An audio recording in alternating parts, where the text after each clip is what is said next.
Morning. Sorry, I forgot to put my headphones on. I don't know what to play, so I just put this on just so I could start the stream. But got any ideas?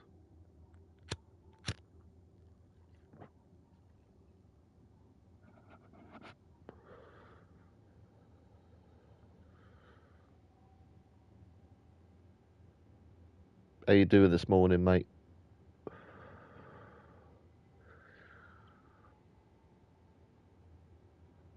Yeah, I know. I got your message, mate. I didn't bother replying because I'm saving my credit. About six. About 7.5. 7. Let's just say 8. I'll stick with 8. Yeah.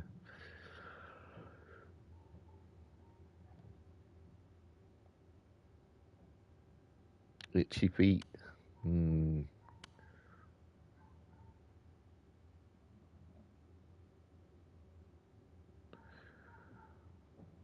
Yeah, I'm not going to start saying 7.5. 6.34. Yeah, not too bad.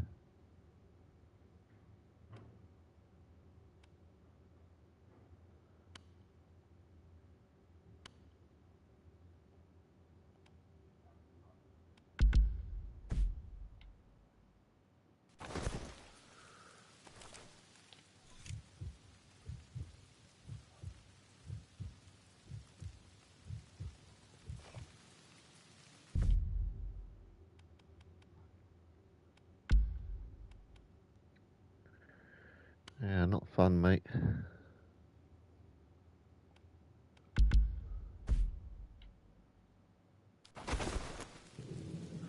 I get that shit with my legs every night, mate.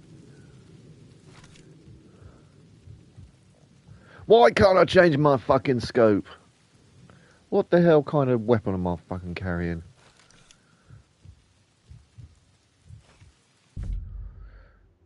Or am I just using the shittiest scope in the world?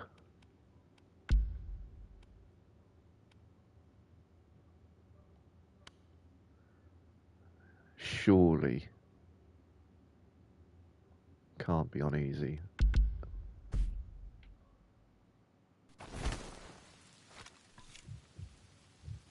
Nope, I've just got the world's shittiest scope. Fuck.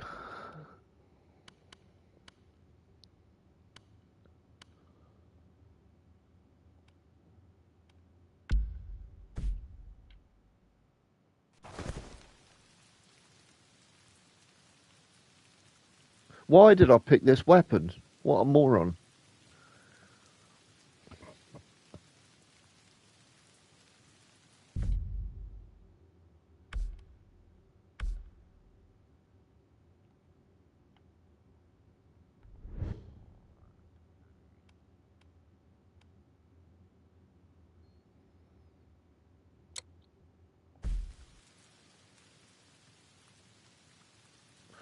I don't know, maybe I was high or something.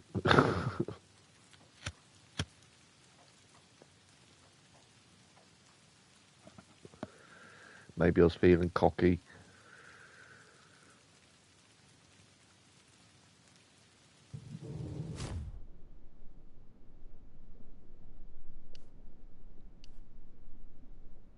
Yeah, I think I was just experimenting with a different weapon, to be honest.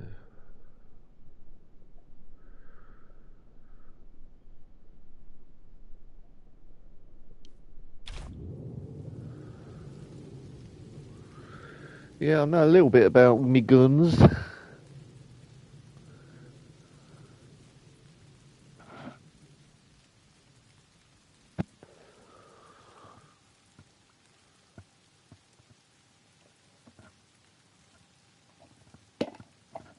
What I really need to learn is how to strip and clean a weapon properly. I know roughly how to do it with an AK because that's freaking easy.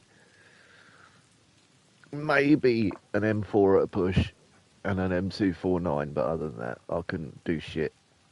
And even then, I wouldn't want to do any of that with my life depending on it. Because you got to be able to do that shit in the pitch black. Possibly under fire. Yeah, I can fire weapons and do all the other shit, just stripping and cleaning. I'm not rehearsed at. You need the muscle memory for that. Yeah, I have taken a few guns apart, but I never got them back together. I had issues with the springs and stuff. Fucking complicated when you're trying to reverse engineer a weapon, like with no tutorial whatsoever. Literally, like when I was as a kid, taking a TV apart, looking at all the circuit boards and thinking, "Whew, what does this shit do?" Oh, Trevor shot me loads of times. As he was actually the first person I started using guns with, actually. The old little air pistols. He gave me the weak and shitty one. And his one, he had to fucking stand on to cock it. Yeah, he knew how to stretch the springs and all that shit. I remember one time he shot me loads of times, but we were having a gun battle. He was up at his top bedroom window, and I was down in the garden shed. So he had a massive height advantage. And I was poking out this little shed window, popping shots up at him, and he was popping shots down at me, and he got me right in the fucking shoulder. And I remember it knocked me back, and then I just felt like a cigarette burn kind of thing. And I was like, oh, I don't want to fucking play this anymore. This is bullshit. Fucking hurts. I should have known, because like all the plant pots next to me were like smashing to pieces when the rounds were like hitting next to me. Another time he just shot me point blank in the shin, just to see what it was like. I had another mate did that a couple of times. Actually, he shot me in the shin and all. He thought it was fucking hysterical. Mind you, I shot them plenty of times and all in the subsequent years, I think. But I had a good one where we went, me and John Beck. Do you remember John Beck? In the days of Liam and Adam, when we used to play around in Rednall. Well, I went out with John Beck. Oh, I remember that, mate. We'll get to that. And me and John we went to Fratton Park. And there was a huge amount of waste ground. And we used that as our lair on one side. You'd know his face, John Beck. He wasn't out as much as the other lads, but he was out and about. But yeah, so we started like one side of this football pitch, basically, that was full of bushes and shit, totally overgrown. Gooseberry bushes and all that, blackberry bushes. And anyway, we started firing quite early, and I could fucking hear the rounds zipping over my fucking head. You'd hear this sound, and you're like, oh shit.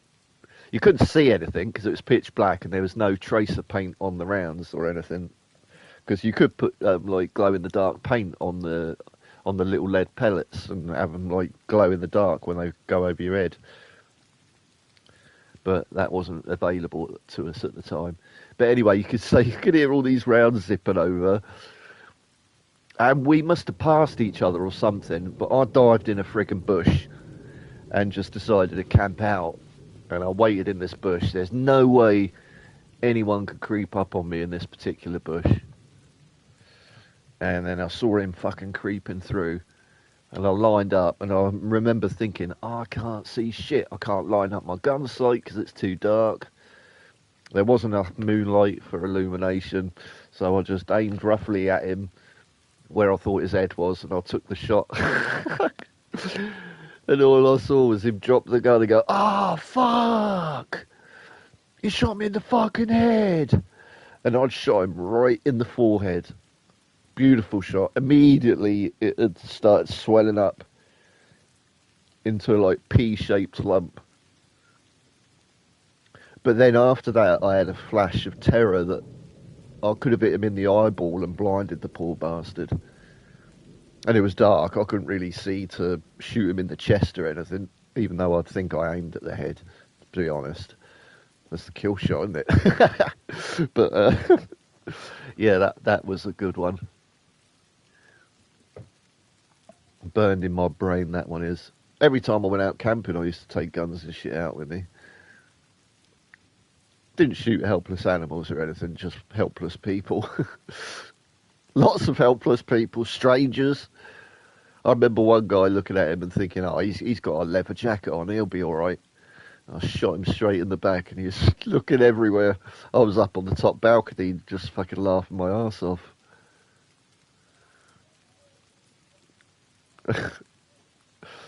Oh, sometimes before the park got gated off, there was that walkway and people would cut through it.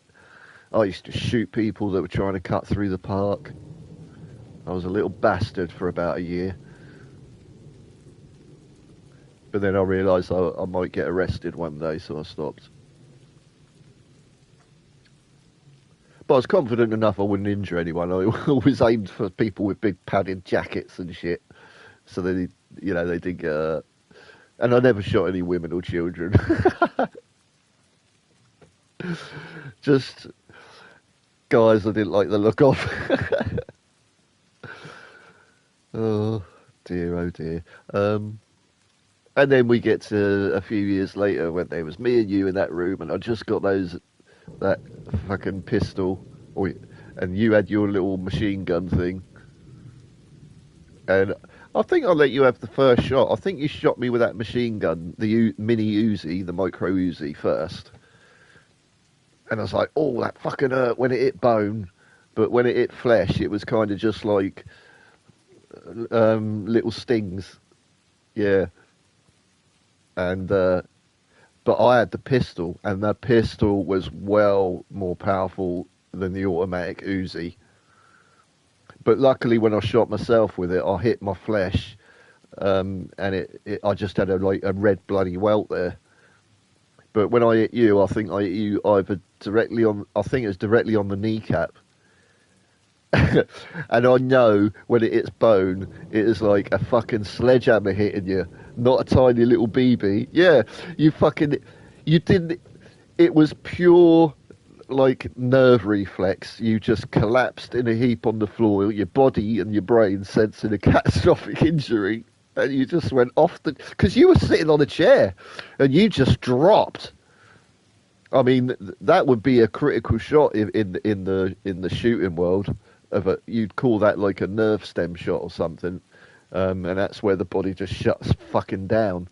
And that's why often on the videos, you don't see people diving or going back on like they've been yanked on a cable. They just drop, legs buckle, and that's it.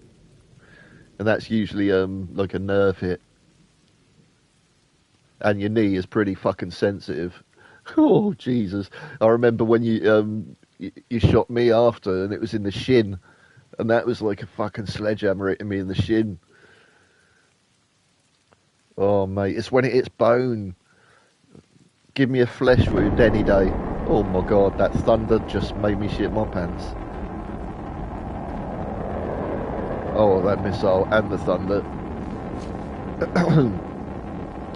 Yeah, good times, mate, good times. I got my revenge on Trevor, shot him while he was sleeping drunk round my house. It barely woke him up, he just like scratched his ankle and went back to sleep. Yeah, that's because the missile fired at the same time as the thunder. So it's like super bass.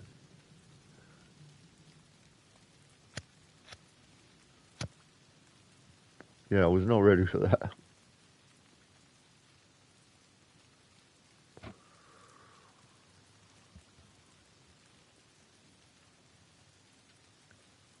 Oh god, how do I get my binoculars up? Oh, there we go, that's easy.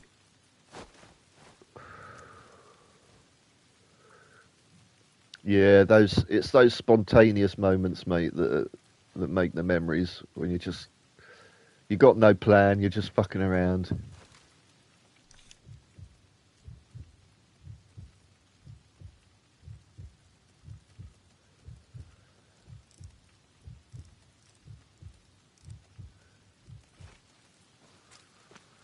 I don't know what I'm doing.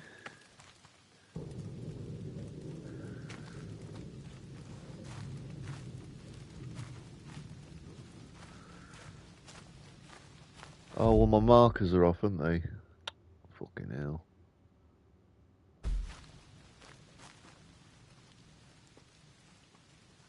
Yes, we did have a few drinks that night. That was nice. Didn't even feel like you're drinking. And 1 minute you're sober, the next minute you're fucking running around naked. It's fucking crazy spirits like that. I've always been used to drinking lager, so when spirits get hold of me, I can be a bit unpredictable. In a nice way. I'm always up for a laugh, you know what I mean? But if I'm going to fall over, yeah, and throw up, it'll be on spirits. I'll never fall over normally, never wobble. Drink most of my mates under the table, even if I've had like a year off, because I've just got good control, you know. Turn into an extrovert, but that's all right. That's good for me.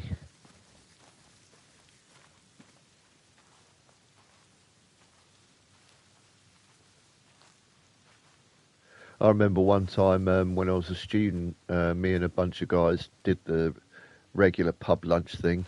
Oh, hello. And um,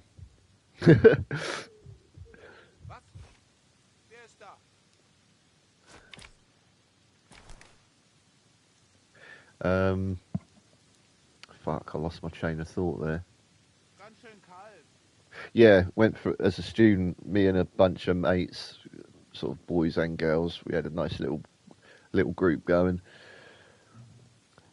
and we realised, like, especially because like we were too skint to like eat too much and buy too much. So yeah, we just had a liquid lunch, and we realised after about 2.5 pints that we were fucking pissed already, and we had to go back to a maths class. And we're like, right, we got to form a plan here. We got to act completely sober. Everyone's got to be, you know, focused on where they're walking. I'll go in first, then Dave, then Adam, then blah blah blah, and we'll just make, you know, benign conversation, like, and apologise for being a little bit late. So we execute the plan. We get all the way there. We get to the maths room. We get to the door of the classroom. I'll go in. Dave goes in, puts his foot straight in the fucking waste paper basket, gets it stuck on his foot, and is walking around the classroom like a fucking idiot, laughing, saying like, "Oh, I'm a pirate. I'm a pirate." So that didn't go well. We didn't get kicked out or anything, but she said, "Sit down, you idiots. I know where you've been. I wasn't born yesterday." Dave was red as a beetroot. He was a pretty shy lad as well. So, yeah, that was fun for him. Fun for us as well. And then we got bollocking for punching each other in the arm. we was like, we're just only playing. She's like, "I will not tolerate violence in my classroom." I'm like, Jesus, I'm 21. I was fucking about. Jeez, cool down, lady.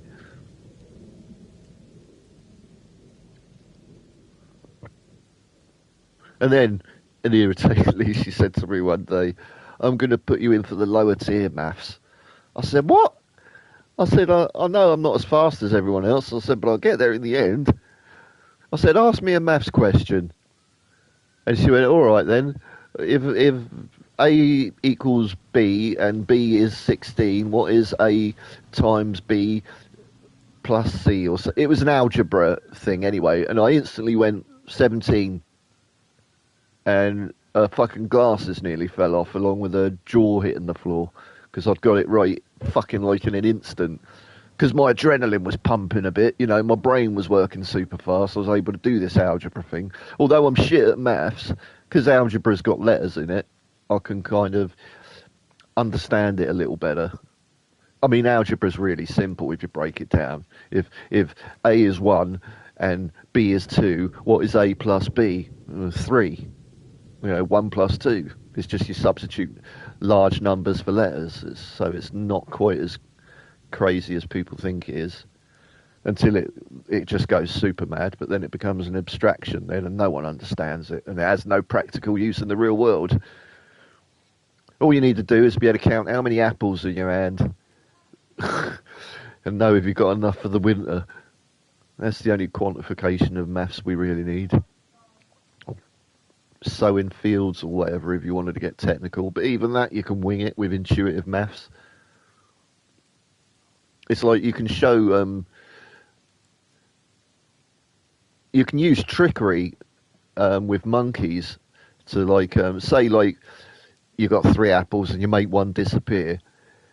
They'll actually know that that's a trick because they can count intuitively to 3. So they know that 3 apples is more than 2 apples. You know, monkeys even have a sense of fairness.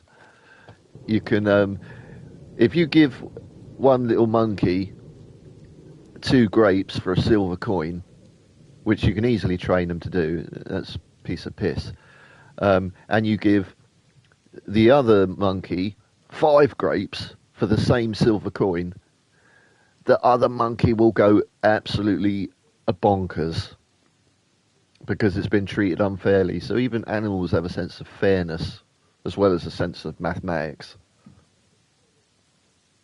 Elegant proof of sentience, if ever I've heard it.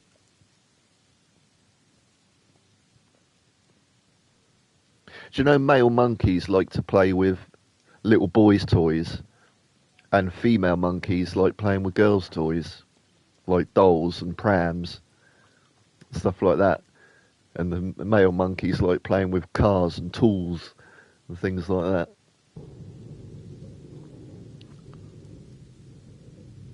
We owe a lot of ourselves to our animal kin.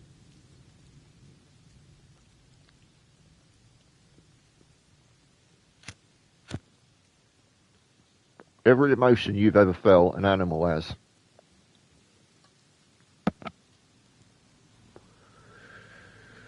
From elation to grief.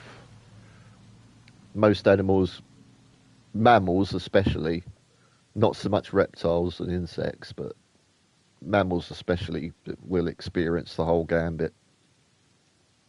That's anything from kangaroos to a mouse.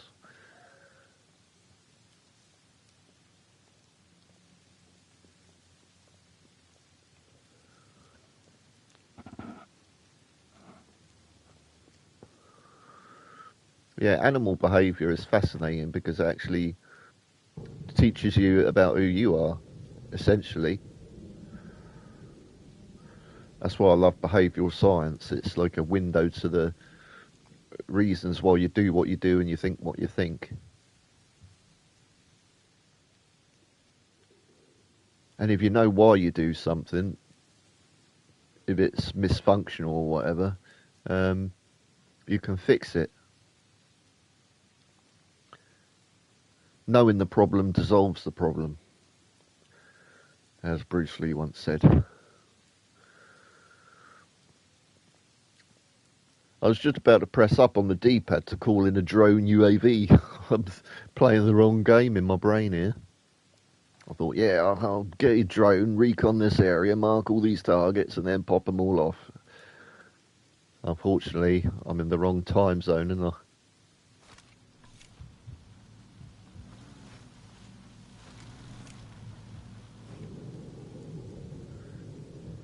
I'm too busy skiving anyway. Sorry, I'm smoking as well, so I'm not moving very much.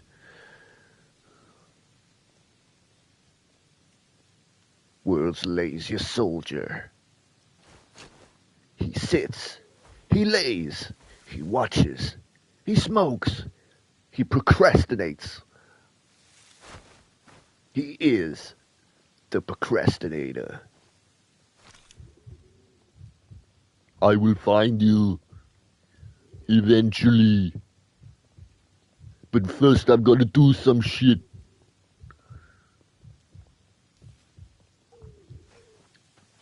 I'm not risking pinging off that tank armor.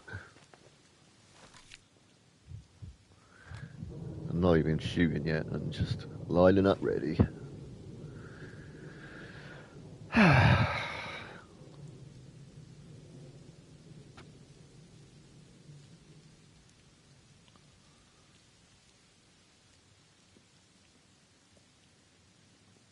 Oh yeah, I've got a silencer on my rifle. Forgot about that. Sniper Elite 5, you don't get a silencer. So, I'm getting my games mixed up again.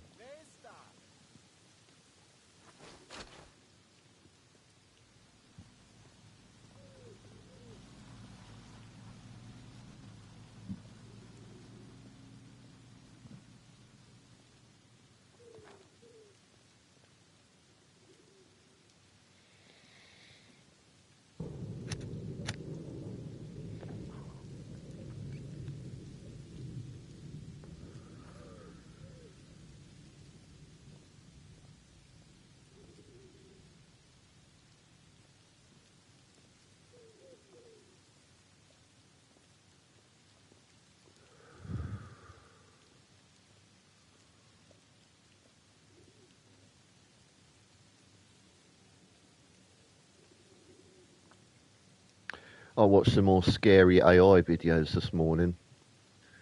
Another guy warning about a malevolent AI that's going to come out of this super AI that they're developing. He pretty much reckons it's inevitable. Did I tell you about, I think it's called Acilio's Basilisk? Oh no! Oh fucking hell. Nightmare.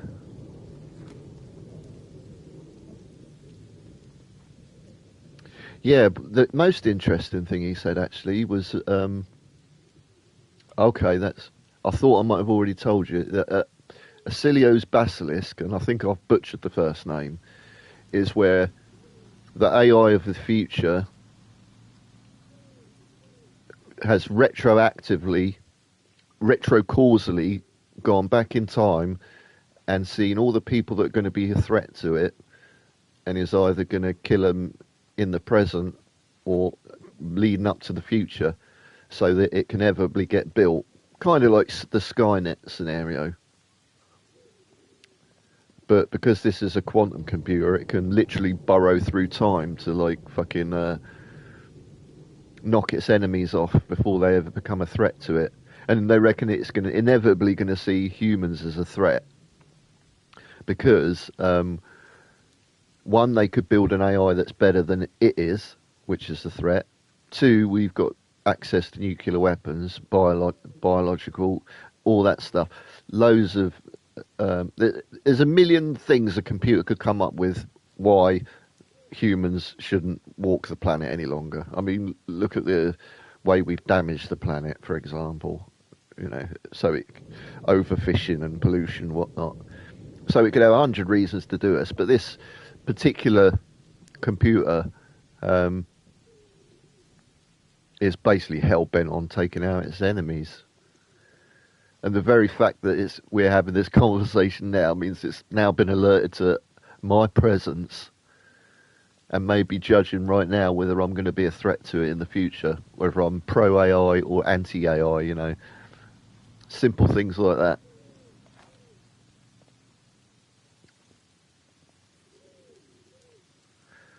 But its idea of fun might be sticking you in a virtual reality and skinning you alive over and over again for eternity. Just creating a hell for people if it wants to. There was a book based on that called I Have No Mouth But I Must Scream.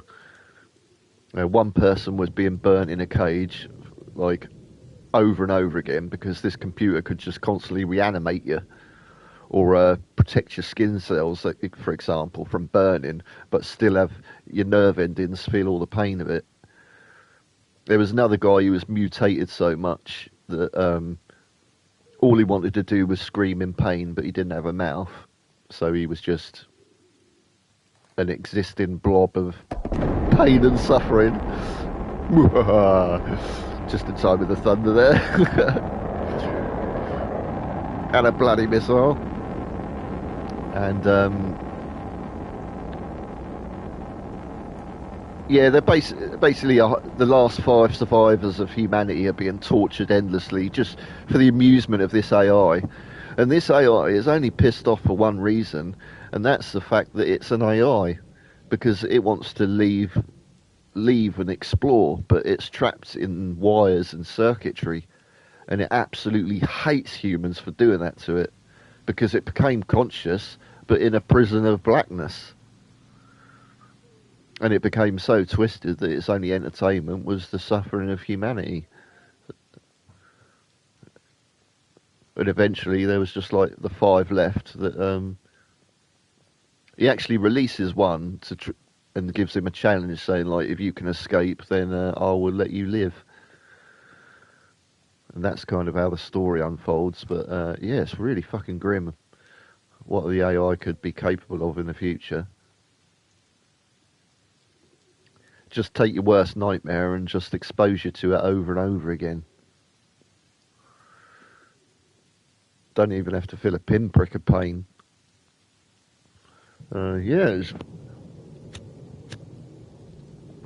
nice little cheerful clip to watch in the morning when I first woke up. But I'm equally fascinated by it all, though. I mean, I'm one of the few people that thinks AI might never be conscious, because I think you might need,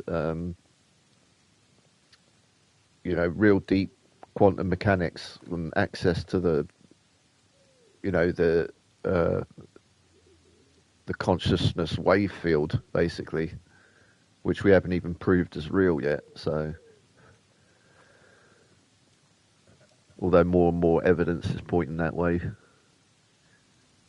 There's a theory of quantum mechanics called unified field theory, and that's basically everything is a wave, not a particle.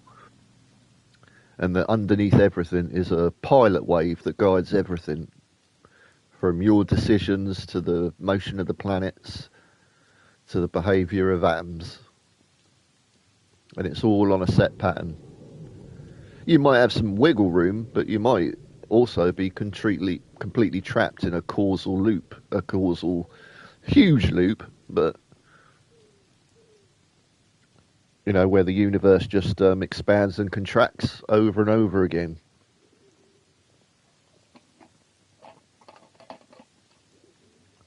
I mean, relativity says you can't go back in time, but quantum mechanics says that light waves go back in time, and electrons can go back in time. Also says teleportation is possible as well. That's interesting. Although I would recommend not going through a teleporter, because all your molecules have to be destroyed and then reassembled somewhere else. So that's just going to be a clone of you, basically. Even though the pattern of information is identical, and that is kind of a fundamental force of the universe, information, is it still you? I mean, really you? Is a paradox that's related to that. If I was to build a boat, right, and I'll take it out to sea, and over the years it's getting damaged. Oh, all right, hurry up before I forget what I'm going to say.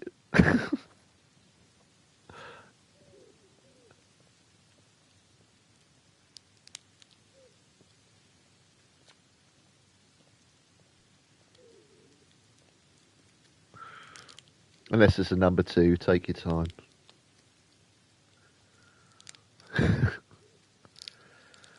Oh, fuck, I'm already forgetting. Oh, yeah, the boat.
Haha, welcome back.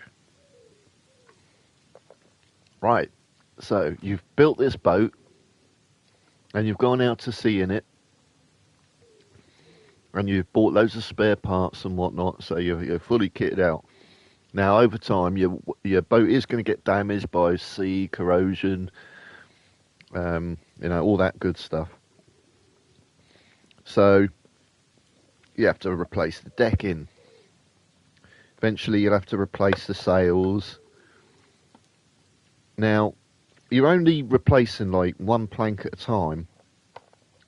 But when do you think that boat doesn't become your boat anymore and becomes a new boat, a different boat? Where over the course of, say, maybe 20 years, you've just been replacing one part at a time. So it still looks the same, operates the same, still the same information is there that makes it a boat, instead of being a car, for example. So what is that threshold where something is an original and becomes a copy? Now you can scale that upward and say, all right, let's take a human brain and we'll put a synthetic cell. The brain's been damaged, so we'll put a couple of synthetic cells in there to take the place of the damaged cells. Now, eventually, you've got 1,000 brain cells that are synthetic, but all the rest of your brain cells are still normal. Now, where is the tipping point again, where it's you're not you anymore, it's not your brain anymore, it's synthetic? Or is it still you because it's been replaced, like one cell at a time? Now, to put that in human terms, every 7 years, your body is brand new. Your bone marrow, everything has changed. So every 7 years, you could be a brand new person, a clone, a copy, that believes you're still the Paddy that you were when you were 3 years old. But you're not. You're just a clone with the memories of a 3-year-old Paddy. And you're actually an entirely new organism. Everything you've eaten has been replaced. Every bone cell. Even the brain cells will have died off and been replaced. That's why sometimes after a 7-year cycle, people will stop. Their asthma symptoms will stop. Or their eczema will just stop. Or a number of conditions that are, there's no real answer to it. But they just say, oh yeah, it's a 7-year cycle. I think that number might have been modified. I've also heard it's an 11-year cycle, but I always read it as a 7-year cycle. The body replaces everything. But at the same time, you've got a bit of chicken DNA in you, a bit of pork. Yeah, hay fever's one of the allergens and things like that. Yeah, can just suddenly go after a 7-year cycle. Yeah, it definitely seems to be things of that ilk. It just reminded me then with the hay fever thing, because that's another one that can just disappear overnight.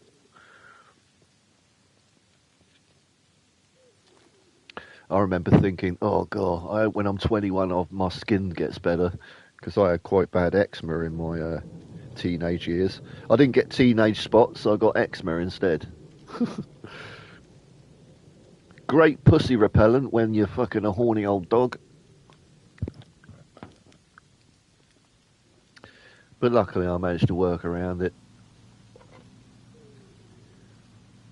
I'll still take that over acne. I feel really bad for people that had acne. Because that's not just unpleasant looking, it's painful.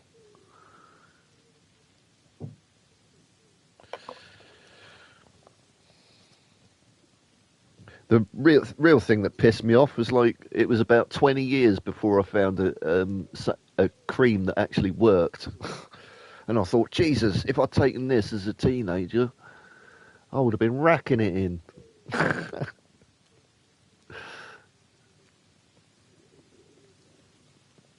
It wasn't until I met a doctor that had exactly the same skin condition as me that he was like, "Oh, this is what you need, mate." He said, "I've got the same thing," and I was like, "Wow, I'm not being funny, mate, but your skin looks amazing." And he was like, literally glowing. He was quite shiny to the point of almost looking greasy, but not, just looking healthy, like he was fucking a pregnant woman or something. That's why I had to comment, because he was the opposite of what I understood this condition to be. So, yeah, it's just a shame I was in my 20s by then.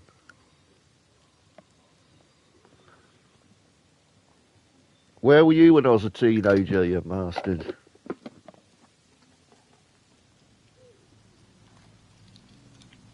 Yeah, so I would stay away from teleporters, mate.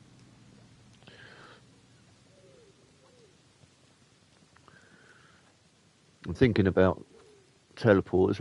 Always makes me think of Star Trek, but Star Trek got it a lot of their physics right. It looks like they've discovered the tachyon, a particle of time, and it's nothing like what we understand it. But I'm I don't know enough about that yet to really comment. Mate, that's what got me interested in quantum mechanics in the first place. Well, I was like, oh, what's a tachyon particle? What's a chronoton? Oh, I was wrong. It's not tachyon particles. It's a chronoton particle, a particle of time. Yeah, but yeah, they came up with the Chronos or the chronoton in Star Trek. And I remember Worf saying, "Sir, we've detected chronoton particles, whatever." And you knew that that was like a hole in subspace or something, or some kind of time distortion. Neutrinos, that was another thing they always used to talk about in Star Trek. That's a really weakly interacting particle that actually is flying through your body from outer space thousands of times a second. And if you're very, very lucky, and it might only be once in your lifetime, if you close your eyes at the right moment, you can see a neutrino, fly through your eyeball, because it actually creates a tiny little light flare in your eyeball. It gives off a bit of light, so you'd see it as like a little flash in your eyeball, like a pin. And I swear I think I saw one once. Well, I swear I think. But I was stood out on the balcony once and it was really dark. And I just closed my eyes for a few seconds. And I was aware that this was a thing. And I thought I saw something pass through my eyeball. I was like, whoa, that's so cool. It's like, it would, in your eyeball, it looks like a comet. But the speed of a bullet, it's like gone. But yeah, it's a weakly interacting particle, and it penetrates your body, but does no damage, and it literally passes through the earth and out the other side without setting off any kind of detectors, except for I think it's LiDAR, which is some complicated detection system for detecting light. They act to prove they existed. They act to bury a cloud chamber like something like 2 miles down into the core of the Earth, so that nothing else could interfere with it, and see if these is it neutrinos or tachyons or whatever would penetrate. Yeah, but you are literally being bombarded every day, mate.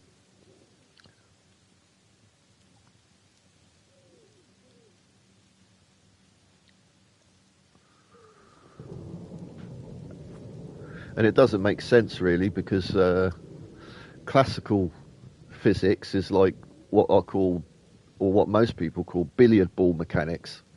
It's predictable, you know. I mean, I don't know if you know this actually, but if you're in a pub and you're playing pool, no matter how hard you hit that fucking ball, it will only not go around the table 7 times. It will only bounce on the pockets a maximum of 7 times. That doesn't matter if you use your hand or a pool cue. It's the physics restrictions of the table and the loss of energy every time it hits the cushion. And you could actually measure that. But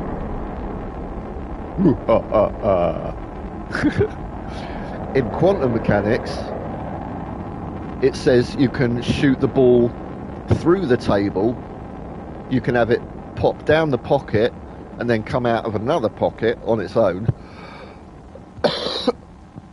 and you can have 2 blacks, even though there's only supposed to be one on the table, in different places on the snooker board at the same time. Yes, the V2 rockets they're launching.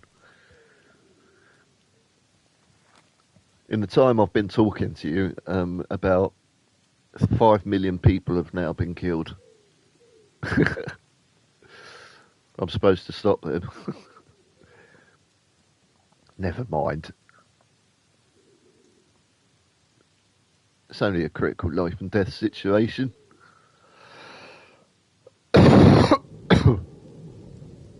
Yeah, that's called quantum entanglement, when two objects, 2 particles are linked, even if they're, and do the same thing.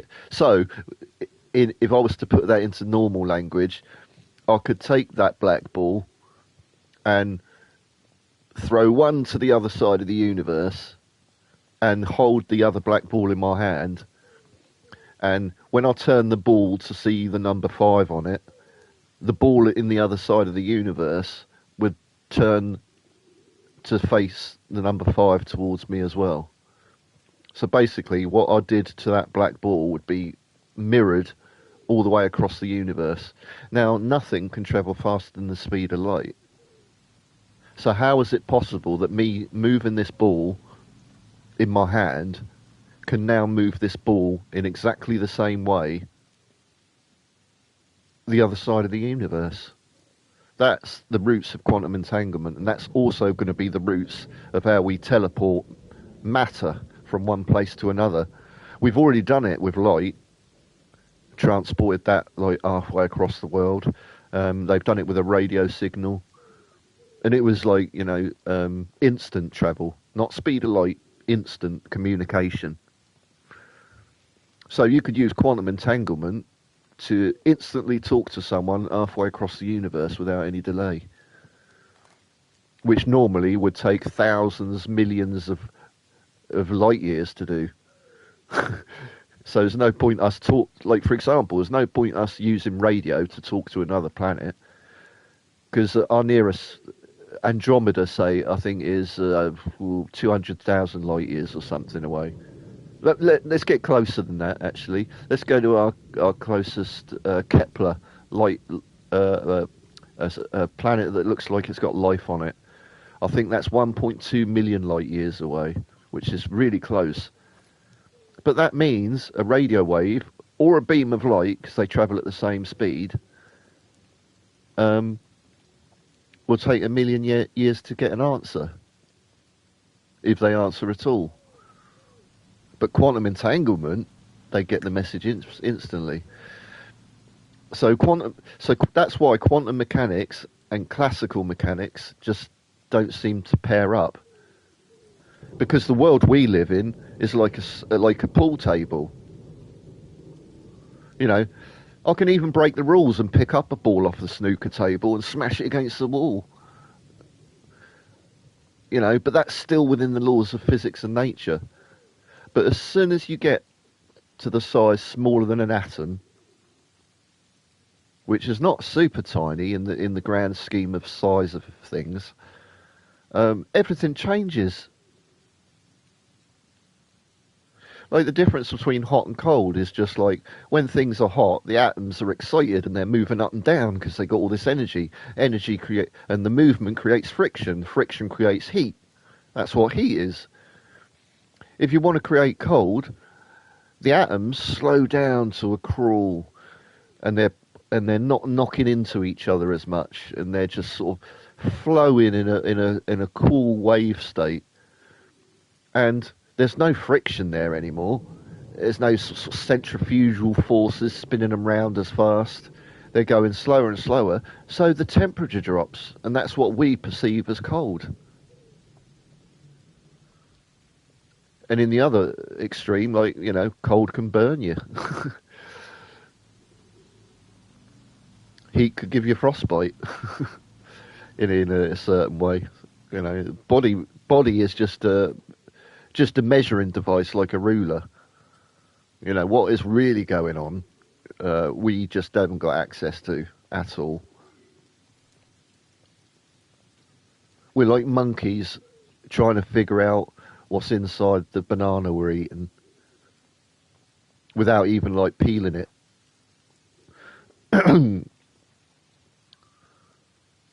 But we're doing all right.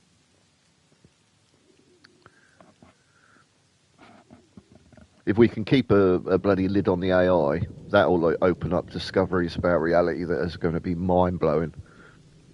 I mean, what the computers are coming up with already is pretty fascinating, because they're not restricted by human subjectivity. I mean, when a computer sees a flower, it doesn't think, "Oh, that's beautiful," "Oh, that smells nice."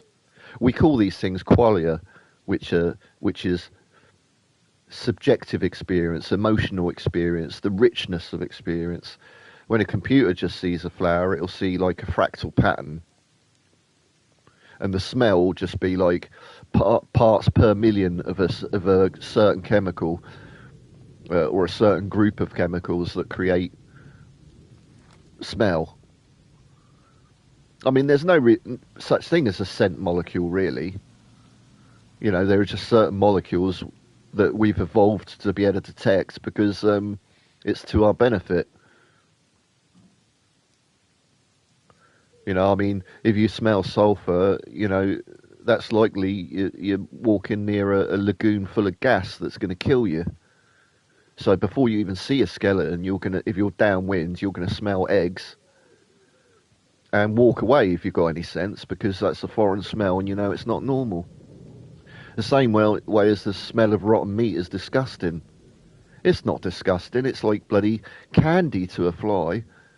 But to human beings, to resist infection and disease, we find it disgusting. And disgust is a mechanism to protect you from disease. I mean, if you see someone else pull a disgusted face, you know straight away not to eat what they're eating.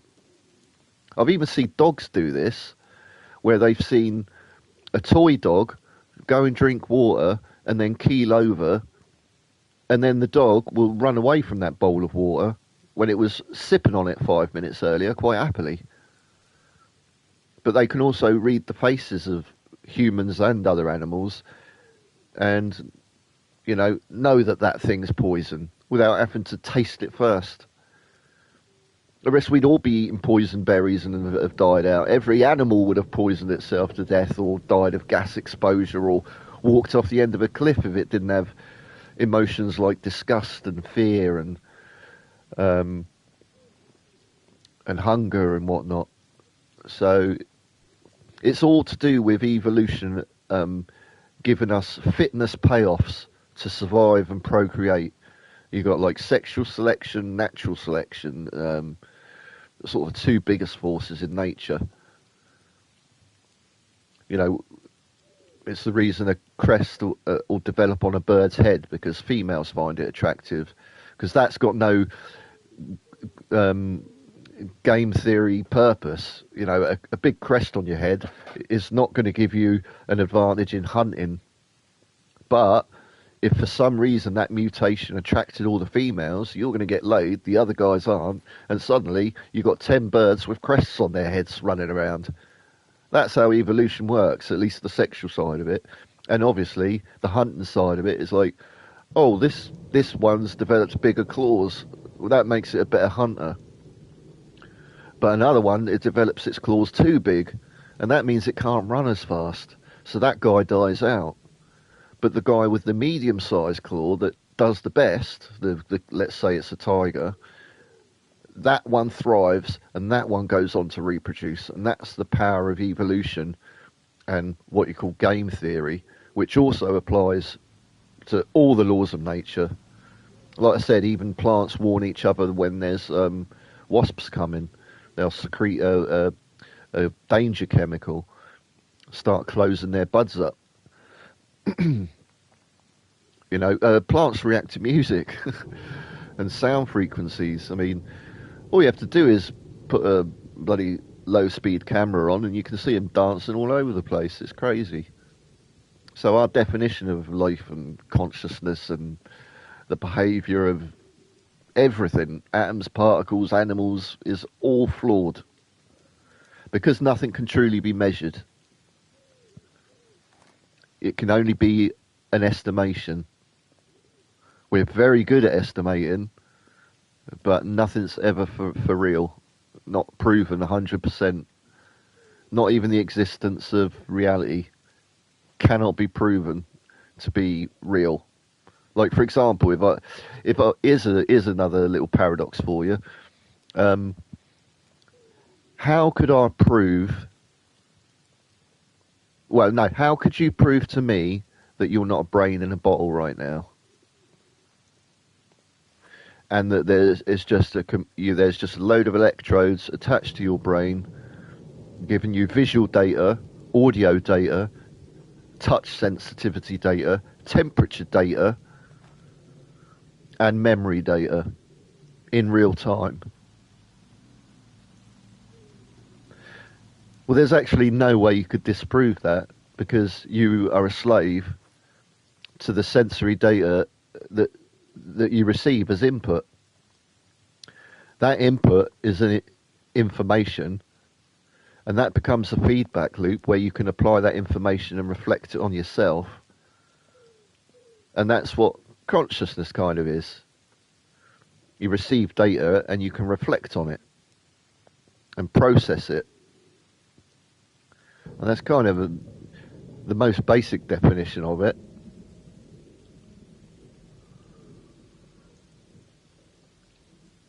But you break it down to its component parts, and it's still more than the component parts.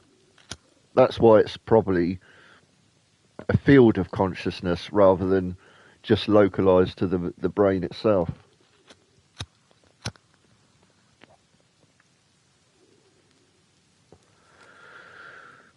It's like, again, like trying to prove that you're not in the Matrix.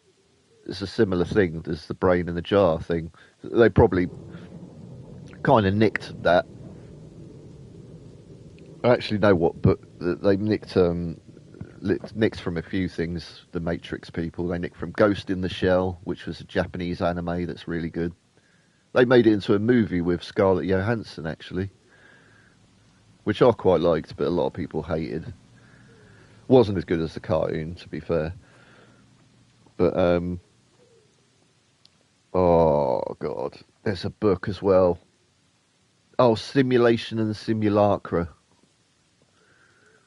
which was basically how the guy was saying society is just a complete illusion, which we all kind of know anyway, if you've got half a brain.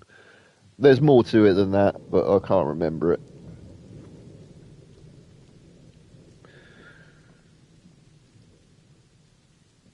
But yeah, it's fascinating to have a deep dive in those things now and again and bend your brain a little bit, think outside the box.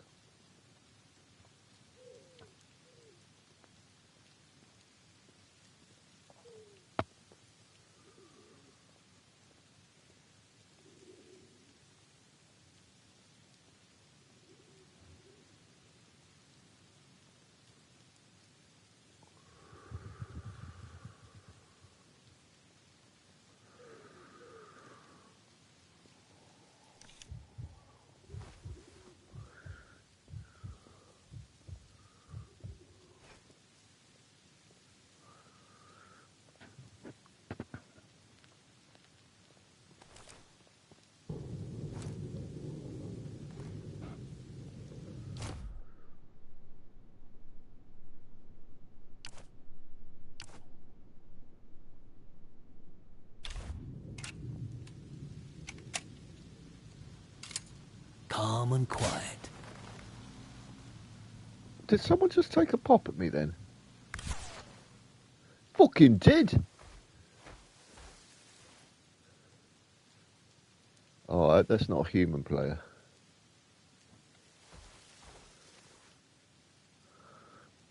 I can't remember if I took the online stuff on or not. Because there's an invasion mode in this, where you can have people invade your game, or you can dress as a German and go and invade their game.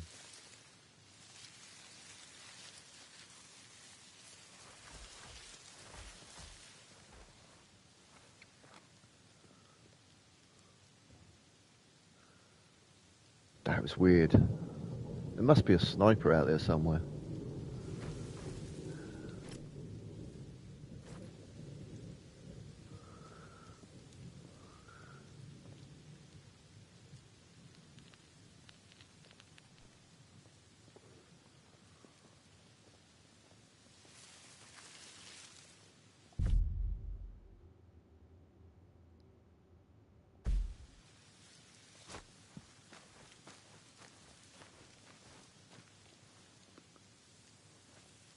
Okay, there's the tower. Just need to find the radio room.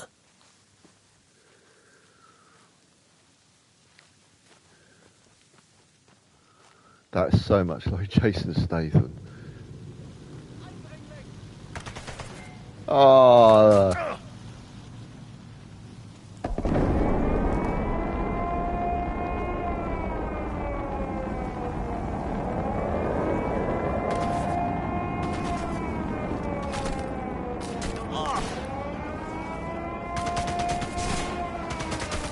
I can't see shit. Get back up!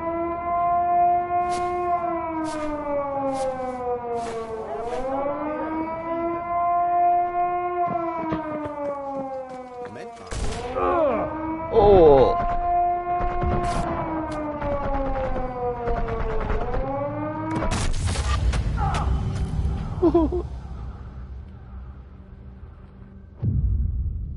Authentic was a bad choice. I should have just stayed there and carried on fucking blabbering.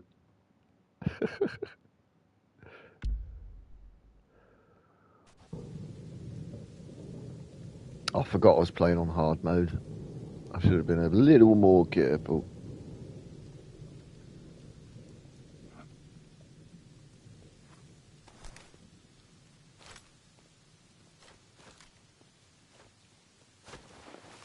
Ah!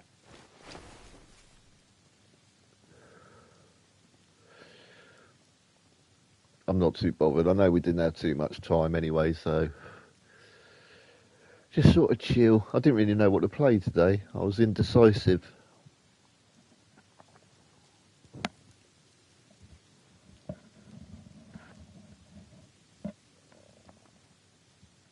Got any ideas for tomorrow?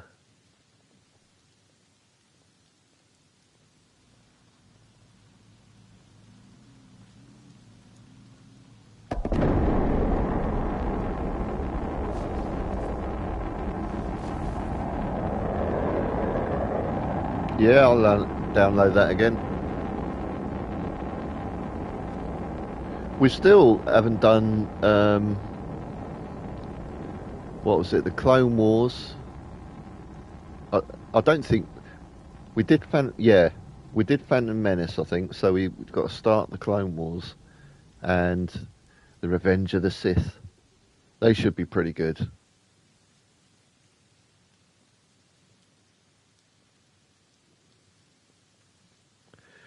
And there's the newer Disney movies as well, but I don't know if I'm going to be able to do them.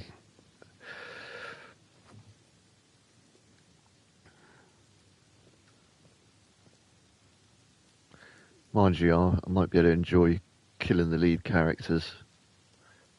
Just throwing Rey off every cliff I look at.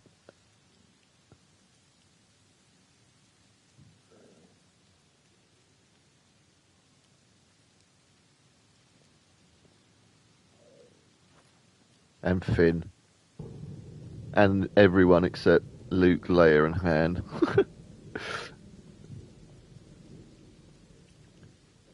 I'm a Jedi. Instantly. I don't need any training, 'cause I'm a British smart girl. Yay, girl boss.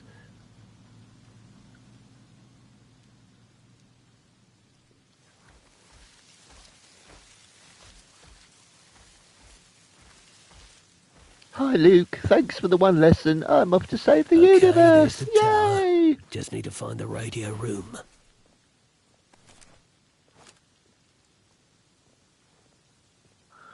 That's like me getting one lesson off my old instructor and then going to fight Bruce Lee. Yay, I'm a black belt now. Fight me!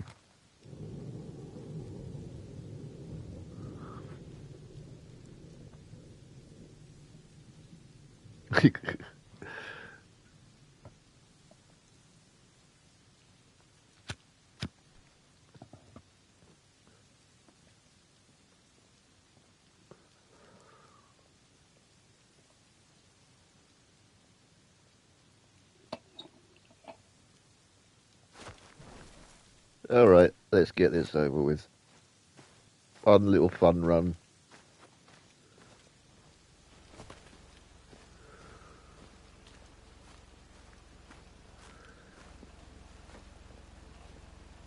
Because I put all these guys on super hard as well, I've no idea when they spot me or not.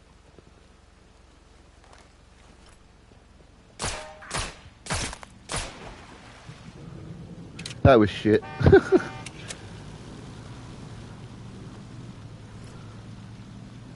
That's a bush. Thought it was a man.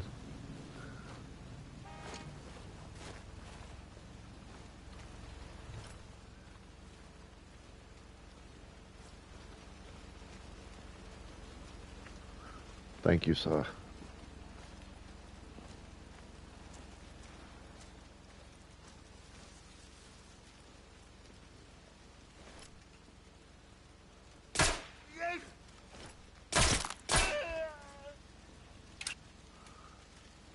Jesus, I shot him through the neck and he didn't drop.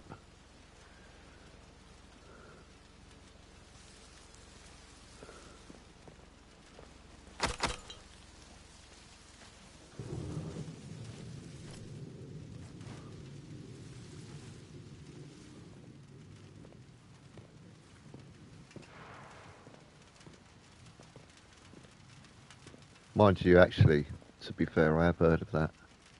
I hope I don't push the wrong button. I'm trying to swap shoulders. Oh, god damn it. Why is he running?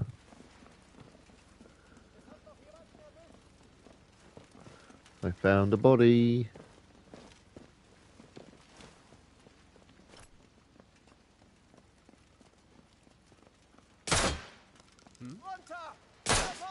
I'm certain to be spotted here.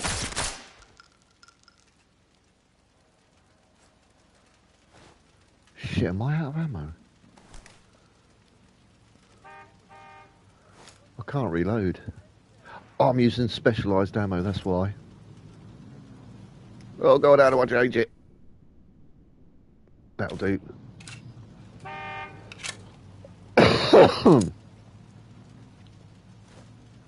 Come on, how do I swap shoulder?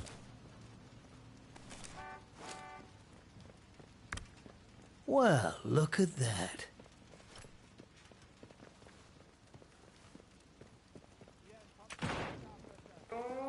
Oh.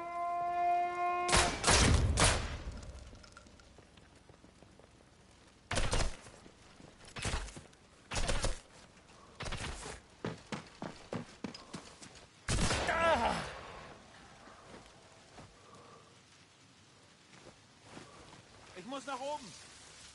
Be right as rain. Once you stop the bleeding. Shit.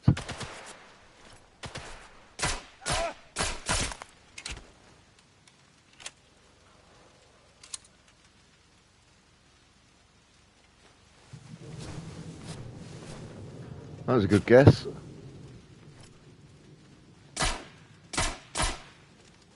You fucker.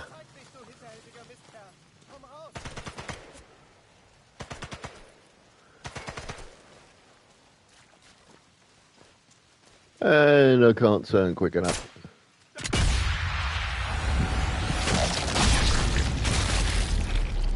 Ooh.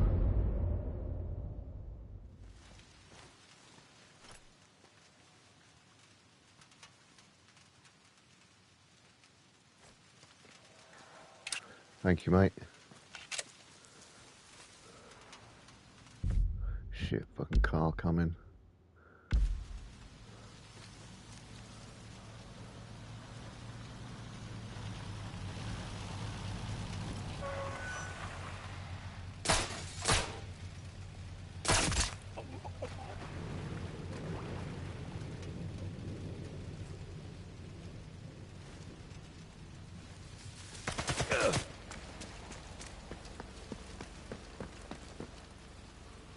Fuck, he's there.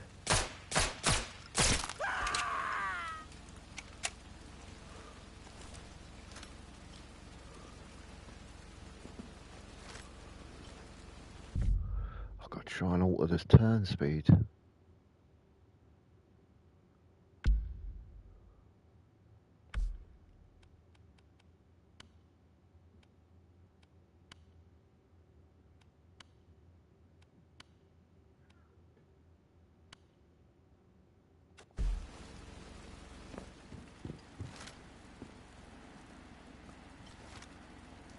Ugh, it's this that's still fucking slow.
Come on.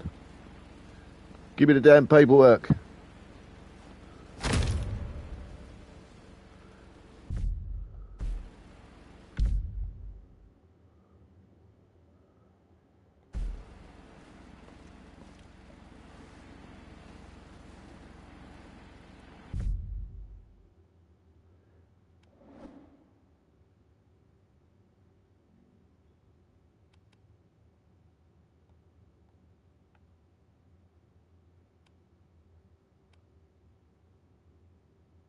Key to the room in key to the room in the radio tower.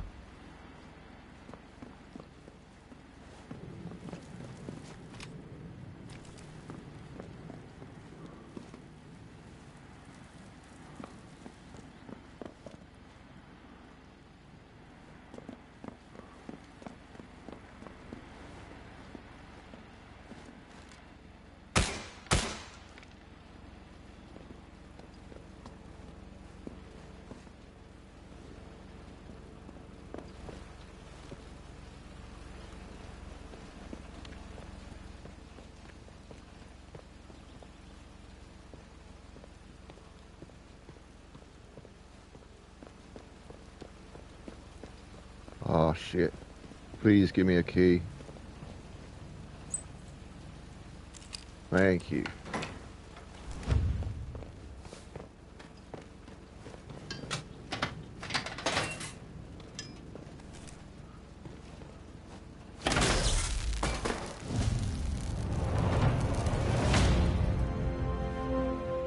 Okay. That takes care of the radio equipment. Should stop them lobbing V2s across the channel for a while.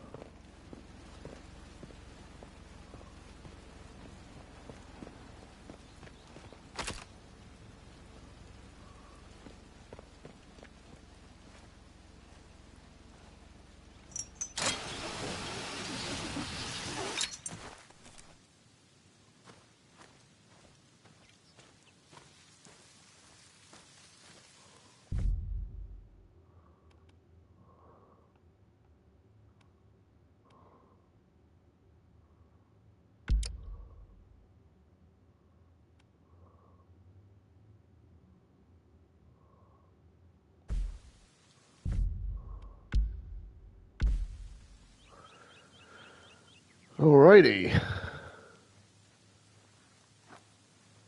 Oh shit.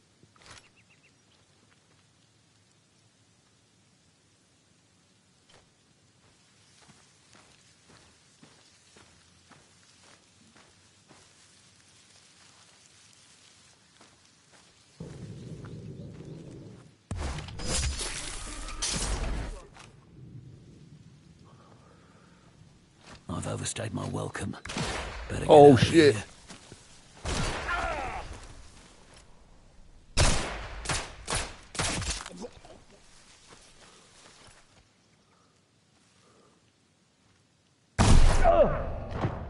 Oh. Or I'm done for.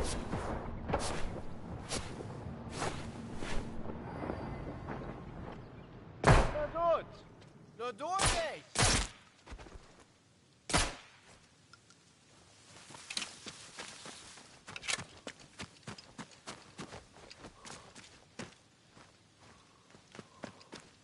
Briefing said that my kill target was stationed here. I should investigate the area.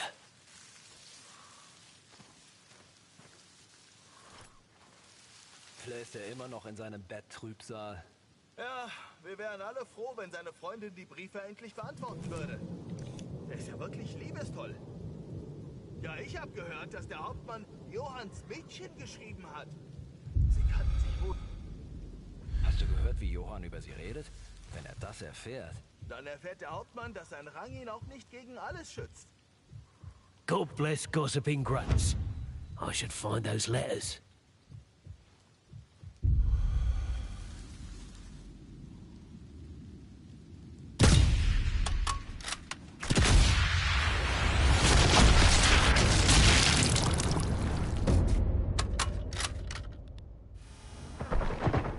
Oh, you sack of shit.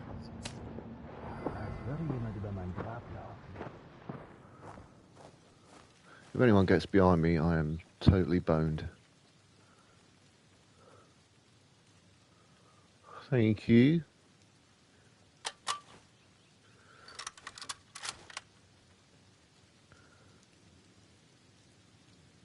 Slow rate of fire on this sucker though.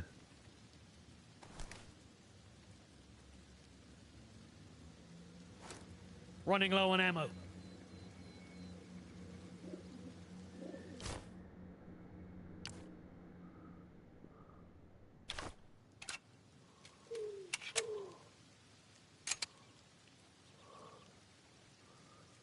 Son of a bitch, where is he?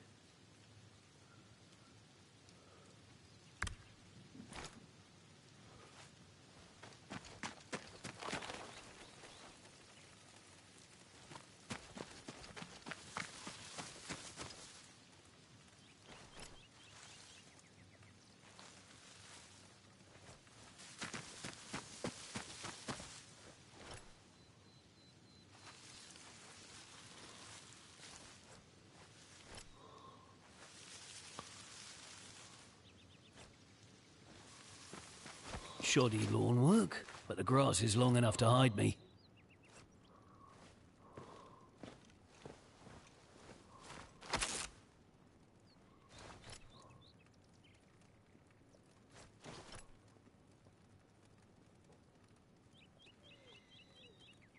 I hear something.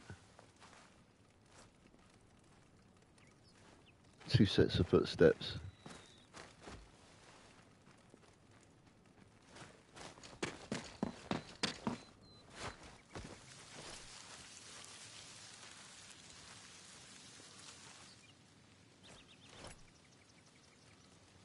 He's right there.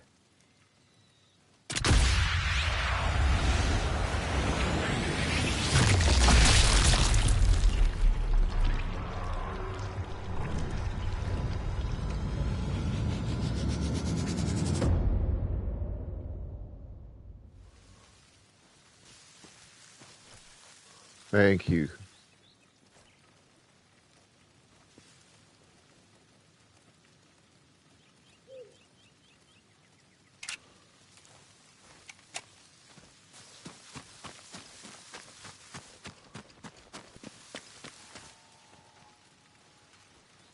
Was? Wer ist da? Oh, there he is.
Oh, hang on.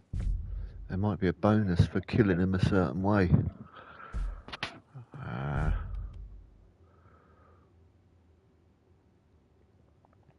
By having another... Oh, my God. See you later, mate. Have a good one. Hope you feel better. Yeah, best of luck, mate. Best of luck.